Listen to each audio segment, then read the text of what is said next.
விடியா திமுகவின் கட்சி பூசலால் பொள்ளாச்சியில் தனியார் பார் திறந்தது தொடர்பாக திமுகவைச் சேர்ந்த இரு தரப்பினர் போலீஸ் முன்னிலையில் மோதிக்கொண்ட சம்பவம் மக்கள் மத்தியில் அதிர்ச்சியை ஏற்படுத்தியுள்ள நிலையில் இதுதான் திராவிட மாடல் ஆட்சியா என பலரும் விமர்சிக்கின்றனர்.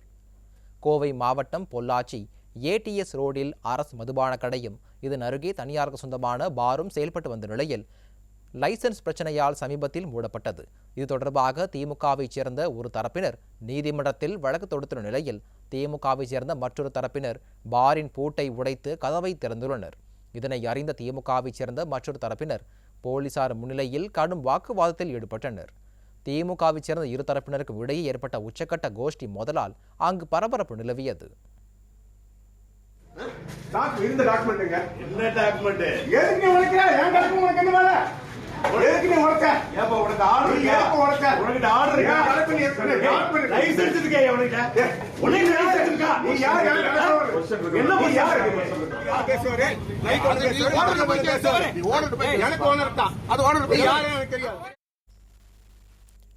மக்கள் பிரச்சனையில் அக்கறை காட்டாமல் பணத்தை கொள்ளையடிப்பதிலேயே விடியா திமுகவினர் குறியாக உள்ள நிலையில் இதையெல்லாம் ஸ்டாலின் கண்டும் காணாமல் இருப்பதுதான் திராவிட மாடல் ஆட்சியா என பலரும் விமர்சித்து வருகின்றனர்.